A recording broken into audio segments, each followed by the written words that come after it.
सटाणा शहरातून जाणाऱ्या साक्री शिर्डी महामार्गाच्या रखडलेल्या कामाविरोधात सामाजिक कार्यकर्ते जयप्रकाश सोनवणे यांनी आज सकाळी 11 वाजेपासून शिवतीर्थाजवळ आमरण उपोषण सुरू केले।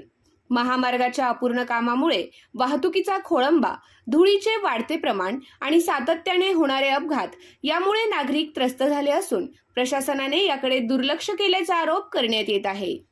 जयप्रकाश सोनवणे यांनी गेल्या आठवड्यात राष्ट्रीय महामार्ग प्राधिकरणाला सोमवारपर्यंत रस्त्याचे काम तातडीने सुरू करण्याचा अल्टिमेटम दिला होता। मात्र दिलेल्या मुदतीनंतरही कोणतीही कार्यवाही न झाल्याने त्यांनी आमरण उपोषणाचा मार्ग स्वीकारला।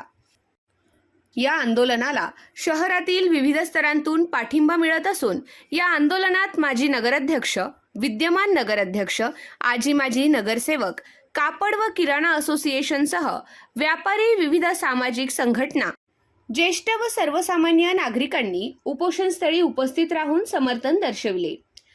आंदोलन राजकारण विरहित असून शहरातील सर्व घटकांनी या आंदोलनात सहभागी व्हावे, आंदोलनाची तीव्रता वाढवावी असे आवाहनही सोनवणे यांनी केले आहे। दरम्यान साक्री शिर्डी महामार्गाचे काम लवकरात लवकर सुरू करून नागरिकांना दिलासा द्यावा अशी मागणी आंदोलनकर्त्यांकडून करण्यात येत आहे।